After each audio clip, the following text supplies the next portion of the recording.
ń ló bá débi pé nìkan jáde ó sun Kùránì náà nílẹ̀ Yorùbá tá a wá rí nǹkan kan sí sídò ní àárọ̀ yìí tí wọ́n bá búra wà ní àwọn kan ó dìde ajá tí wọ́n bá bú ẹ̀há àwọn kan ó dìde ajá tí wọ́n bá bú ṣòkòtò àwọn kan ó dìde wọ́n dà tí wọ́n bá bú sáláfí àwọn kan ó da gbogbo ẹ̀rù bẹ̀tí tó jẹ́ hásìlù ń ta gbé dání gangan ni wọ́n ń wò yìí kò sẹ́ni tó wo bẹ̀ náà. ṣẹ́gbọ́n tí AkeugbaGoldi rí ó ní ọmọ kan sokùnra ní àwọn ipa àwọn orí kankan ṣe fún ipò ẹ̀ka àwọn wà nǹkan táwọn ó ṣe fún in tó yẹ kí n play fídíò yìí ni pé ọ̀pọ̀lọpọ̀ kìrìsìtẹ́nì àtọ́pọ̀ àwọn tó jẹ́ òṣèṣe wọ́n sọ pé ṣe AkeugbaGoldi ń tiẹ̀ àfà dáadáa ni òun wà fíẹ̀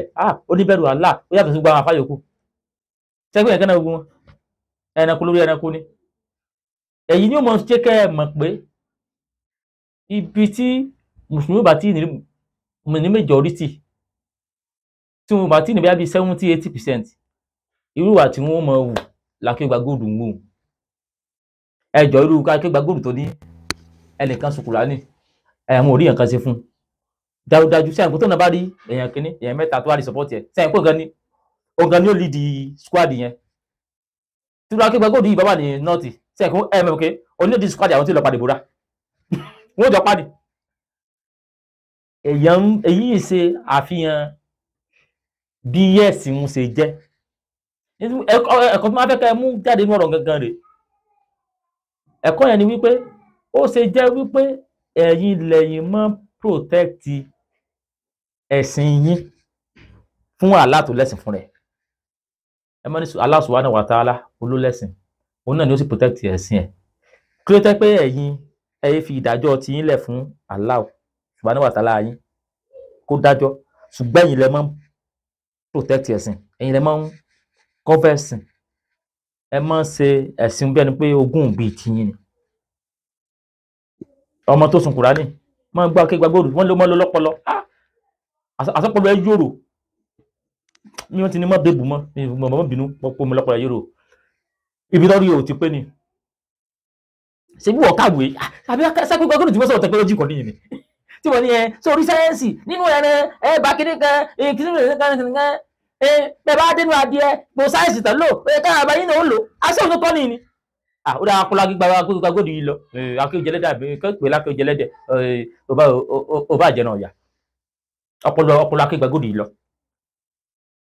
ok káàtì síbò ọmọ sáyẹn ìmọ̀ mi fẹ́ sọ̀rọ̀ sí gan torí òun tún mọ́ sọ̀rọ̀ bí ẹni tó kàwé sọpọlọ ọpọlọ tiẹ̀ náà lọ nígbà China printed copy fún wọ tó romi lámù tó pọnmi lámù tó rórégún wọ́n print tiẹ̀ fún ọ ó sì lọ́jọ́ ó lọ́jà ọlọ́ra tí mo wá múnú olóyè rẹ̀ òpónú nínú mọ̀ bí bọ́ọ̀sì wáyé sí tí mo wá múnú ìwà múnú olóyè rẹ̀ tọ̀dọ̀ mi mo sùn kódà ibi tí mo ti sùn tọ̀dọ̀ mi bó bá mi bẹ̀yìn sùn ọmọ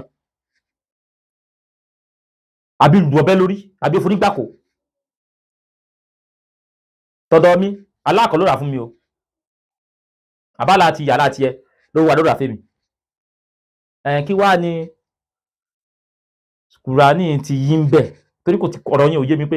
Kùránì wà ẹ̀sìn ní ti yín ni àbí ìwé inú ẹ̀sìn àbí 5,200 tèmi tí mo lọ fi ra lọ́jà ní tiẹ̀ tó mọ́ rò pé akéwú gbogbo ìlọpọlọ kásí ìlọpọlọ tó dáwọn kan máa sọ pé yóò sọ rí Sheikh AkeugbaGoldi àwọn ìṣàtọ̀ ní gbogbo àwọn àfáà yẹn àwọn ní kíní kankan wọ́n ní mọ̀ wọ́n ní kíní kankan ìmọ̀ tó ní ni ọlọ́run ṣẹ̀dá mọ́ sí nọ́ọ̀tì àgbàpá nọ́ọ̀tì AkeugbaGoldi tẹ́ rò pé ó wà pèsù àṣọ ní ó rí di wọn. ọ̀pọ̀lọpọ̀ èèyàn ló ti sun Bible online tí Christian yẹn kò jáde. kí ni yóò mọ èèyàn ẹsẹ̀ mi èèyàn tó ti sun Bible online ni action tá a gan tẹ́kì ẹnìkan ló sun Bible ló mú wá sọ pé ẹnìkan ló wá ní ìwé láti sọ pé gbogbo ìwé wọ́n print ẹ̀ ní kò sí ìtumọ̀ kan gbogbo ìwé book is book la fi lọ sún gbà yẹn pé book is book pé kó book yàtọ̀ book yìí gan China ló print ẹ̀ ìwé China print tí wọ́n kan protect wá pé níwé Allah ṣé China máa là ní bọ́gì bọ̀pẹ́ níwọ̀n bẹ́ẹ̀ ni àwọn company ló print Bible náà company ló print Bible àwọn company pọ̀ náà print oríṣiríṣi King James wà gbogbo wà everybody print tiẹ̀ wọ́n kọ owó kíní ilẹ̀ láti mú irú wa lẹ́rú náà ni káta pé bóyá original wọn wà táwọn yẹn kọ lẹ̀ ṣé original wọn ti kára pé ìyẹn àbí ẹ̀yin mùsùlùmí gbà pọ́n kọ́lẹ̀ wọ́n gbà pé aláwo gbélé báyìí ni ó sì drop ẹ̀ ká gbà pé original wọ̀ tán gbélé tán drop yẹn ó sì wà ká lè original wọ̀ tán là gbé drop tó gbélé tó drop yẹn mo lọ ajá kìlọ̀ àwọn Saudi bẹ́ẹ̀ sọ pé ya ẹ̀yà lọ dáná sọ̀tà ọlọ́run lélẹ̀ tí wà AkeugbaGoldi oníwò AkeugbaGoldi nínú gbọ̀bí àtẹ́nà ayẹ́ yìí tó lead àwọn tíìmù tẹ́wàá súnmí ṣé mo dénú yàrá ẹ̀ tí bò mọ́ lè wà spiritual nígbò lẹ ti gbọ́ pé àwọn ẹlẹ́sìn míì wọ́n lọ bẹ́ nìkan wípé oṣù wí àwọn wọ́n sá ti tẹ̀wé odúfá náà bó bá ní tàwé odúfá fún ọ kó fẹ́ sún lọ yíntà fún ọ tó yóò mọ̀ pé kó o tó rí sun ó rẹ̀ kọ̀kan àbí kejì kan bẹ́ẹ̀ bó ṣe parí ẹ̀yẹ lásán lórí ká tó kẹ ìwé odúfá mímọ́ á pè ẹnìkan lórí ká tó kẹ gbé sórí ó tẹ́ mi lọ́rùn lọ́sùn ṣùgbọ́n torí pé ẹ̀ láàka yìí AkeugbaGoldi ọpọlọ ẹ lọ ìsìnkú òní sórí rẹ̀ Ìbàdàn lájọ wà mo fẹ́ kó response video yìí AkeugbaGoldi akéwòjẹlẹ́dẹ̀ ní Saheed ti porí ẹ̀ orúkọ ẹ̀ ìsìnkú òní sórí rẹ̀ mo fẹ́ kó response video yìí mo ti ẹ̀ mọ́ pé èèyàn gidi ni bọ̀bọ̀ yìí ní sá bẹ́ẹ̀ lọ bá Sunday Igboho jọ kan bra Sunday Igboho yóò bù mí Sunday Igboho fún wèrè lówó ni ó gbogbo àfáà ìmọ̀ tọrọ jẹ kí náà níwọ̀n náà tọrọ jẹ ní kò kí tuntun Sunday Igboho fún wèrè lówó ni ó Sunday Igboho fún lówó ti gbowó inú ẹ̀ ti dùn ó ní yóò mì kẹ́ gbà Islam ló ṣe ló fi wà gidi tí mú kẹfún náà ní Islam kó náà wá di pátá ṣebí Islam tí yín lẹ fi mọ̀ pé tẹ́nìkan bá ti sun ìwé tó lọ fún ara rẹ̀ lọ́jà kẹ́ ẹ dáná sun wọ́n sun ìwé ti bàbá àti ìwé family house yín tí mo wá sun lẹ́ẹ̀rí èèyàn tó ń ṣe sí kí ẹ tún mọ̀ tó wí náà. ọmọọba tí ń bẹ́ẹ̀ yìí àwọn àṣìṣe tí ń ṣe pọ̀ gan o nípa ọ̀rọ̀ Islam torí American mentality ló wà lọ́pọ̀lọ́.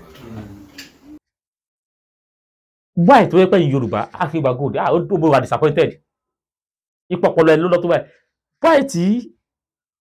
ọmọọba Saudi àwọn tó lẹ́sìn wọ́n mú pẹ̀lú Western world ó rí pẹ̀lú àwọn tí ń láìgbéyà ìdí pé áàjì nìkan tẹ́yìn òpònú kó wá lọ́dọọdún nìkan ní sọ́ọ̀sọ̀ fi kọ́ máa wọ́n àtàwọn epo sẹ́lẹ̀dù tí ń tì ọdún àwọn afẹ́ mú pẹ̀lú Western world pé káwọn náà ṣe tí Western world ṣe kọ́nà tó wọ́n gbọ́n gbà wọlé kó pọ̀ kó tó di pé iṣẹ́ ó jà sóyún kúṣẹ́ ti ń já báyìí iṣẹ́ Saudi ti ń já báyìí irú èmi báyìí mo ti gbọ́n wípé Saudi na scam wípé Saudi tẹ̀ ń lọ jìbìtì ni ngbẹ òpó ẹ̀sìn alákọ̀ọ́kọ́ kírun dédé òpó ẹ̀sìn yóò ti wà kó wà tó tún stand tó wà tó fi ti àjíjọ yẹn òpó ẹ̀sìn wà rẹ stand sí ebi ti mọ̀ mo rẹ̀ ti láwọn followers tẹ́mi náà sọ fún pé tàti tẹ́gbọ́dì ti lè ronú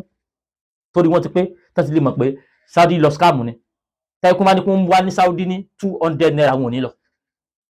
ìyẹn lọ àwọn ọba Saudi náà ti ń rí pé scam mọ́wádàá lọ ọdún yìí tó bá yá kò lọ títí torí àwọn olùkọ́ padà gbọ́n tí wọ́n ní wọ́n sáàjì àwọn mọ́ wọ́n máa mọ́ gbọ́ ọ̀nà tó fi mọ́ wá income mi torí jọ tí ọ̀nà àjì tán fi ń jẹun tí ó bà já torí ọ̀dọ̀ mùsùlùmí tó mọ́ gbọ́ pé ọlọ́run ti Saudi nílẹ̀ mímọ́ ni ní tí Saudi ó jẹ tí ó fi tí ìlú ó fi tán táyé ó fi parẹ́ ọlọ́run ti ṣẹlẹ̀ ní tí Saudi ó jẹ gbogbo ayé ni wọ́n wá rí fún ní tí ń tán lẹ́nu eégún mọ́ ń tán lẹ̀ gbogbo òdùnyó sì mọ̀ gàn lọ tí wọ́n mọ̀ celebrate country kan ṣé bọ́lọ̀ ohun tí ẹ ṣe rí nù kí gbogbo olókàn mọ̀ gàn lọ for life tí wọ́n mọ̀ celebrate country kan bó bá mọ́ àwa kan ti gbọ́n Nàìjíríà o àwọn táà ti gbọ́n Nàìjíríà yìí àwọn táà náà lálùjú ó pọ̀ aláwọ̀ á sọ fún kan pé ìlú ti wà nìkan nílẹ̀ mímọ́ wà ìlú ti wà nìkan làṣẹ wà kò sáṣẹ lùbí tí wọ̀ wà aláwọ̀ pátì ni aláwọ̀ báṣẹ̀ ẹ̀yìn kan ẹ̀rọ dàbà wọn so ọba Saudi wá rí gbogbo kìíní pé tí kàwọn ní kìíní ọmọ lọ báyìí ẹjá tó àwọn ọ̀nà míì tó máa jẹ́ income fún lu wa ó yẹ ẹjá ṣe báyìí ó yẹ ẹjá ṣe báyìí gbogbo àwọn òfin tá a rò pé ṣẹ̀dí àlọ́ yìí ní tí ó jẹ́ kí income tí ó yẹ kó wọ̀ lu wa ẹjá gbélé tì ẹjá gbélé tì ẹ̀yin tẹ́ wá gbomi lámù tẹ́lẹ̀ régún AkeugbaGoldi kéjẹlẹ́dẹ̀ ó tún wá sọ pé ọmọ ọba Saudi tó fẹ́ kí Saudi ó wà lively kó dùn gbé wá sọ pé ní tó sínú Islam pọ̀ ẹ ti wá mẹ́sìnjà àwọn Saudi lọ ní ìsinmi ó dàbí pé Mohammed yóò padà wáyé lẹ́ẹ̀kan sí tó wá ti wá ń padà kò ní ya Saudi mọ̀ ilẹ̀ Yorùbá ní bọ̀ oversabi dey body you kí ló dá pé ẹ̀yin tí wọ́n mọ̀ nǹkan jọ ní nǹkan lọ kí ló ṣe ra AkeugbaGoldi wèrè yìí náà ṣẹ́sìn bàbá ẹ̀ ni ẹ̀yin náà láwọn òjíṣẹ́ tó wálẹ̀ tó kú fún yín rí wọn àkọ́bí Muhammadu àbí ta ló kó tí a lè wúre lọ ta ló kó AkeugbaGoldi ìsìnkú ò ní ṣe oríire ìtẹ́gbẹ̀ bá fẹ́ búyàn mi kì í pẹ́ sọ mi kì í pọ́rọ̀ sọ búyàn ní gbé ẹ̀sìn pé tààrà ní ò ní ṣe oríire AkeugbaGoldi kí ló kẹ́ pẹ̀lú tiẹ̀ Ìbàdàn lájọ wà ṣe bí jìbìtì ni wọ́n náà lò kiri omi ẹ̀yìn tẹ́yìn náà ti lù jìbìtì ni tálà àmọ́tẹ́ ẹnu yín ṣe bí ìsìlámù ìsìlámù tẹ́lẹ̀ nípa ẹ̀ lọ́dún mi tó yà báyẹn ṣe dáadáa díẹ̀ ìsìlámù tẹ́lẹ̀ lójú lu jìbìtì kiri nìyẹn wọ́n sọ pé àwọn bàbá Saudi àwọn tó wá bí ó ṣe develop ṣé wọ́n lásán nípa ti Ronaldo yìí Ronaldo dé àwọn news gan pé Saudi bend their law because of Cristiano Ronaldo àwọn dìtìrín ti bí wọ́n sọ pé Ronaldo sẹ́yìn Ronaldo tá à ń sọ yẹn Christian ni tí Christian bá ti délẹ̀ tó ní sẹ̀ríà lọ ń wà bend the law torí Christian ṣe é sàgbàdùn mo ṣe bend the law torí Deborah pé Deborah kì í ṣe Christian ní pé Deborah ipe ṣe bí Christian ni pé ebú Mohammed yẹn wọn pardon ẹ̀ wọ́n sọ̀rọ̀ òfin gbogbo ìlú wọ́n wá sọ pé Christian wọ́ bí àwọn Muslim Nàìjíríà bí wọ́n ti ẹ̀ mọ́ kẹ́kẹ́ o ẹ kọ̀ọ̀kan sùtù sì dìde mọ́nù bí ẹni tó rí ẹ̀kú bí ẹni tó lákàá kankan ẹ sábà kèbó ńlá online ṣe èbó ní kẹrẹ lọ kọ́ skul ni ẹ̀yìn lọ́pọ̀lọ́ rárá ni ṣé èbó ní kẹrẹ yín lọ kọ́ skul ni èbó náà wọ́n ti sọ fún yín pé Saudi bẹ́ẹ̀ jà lọ wípé wọ́n bẹ́ẹ̀ lọ wọn torí ẹnìkan sáwọn àwọn news tó kọ wípé wọ́n bẹ́ẹ̀ lọ ṣé wọn mọ̀ pé Saudi wípé wọ́n ti mọ̀ pé Saudi ṣe ní tó ṣe ò dá wípé tó ṣe ó takò fún ó takò ara ẹ̀ náà ti gbé news yẹn jáde náà sọ di news ìwọ Nàìjíríà tó mọ̀ kankan torí ẹkú ó wá ń dìbẹ́ di Saudi wá dìbẹ́ di Saudi pé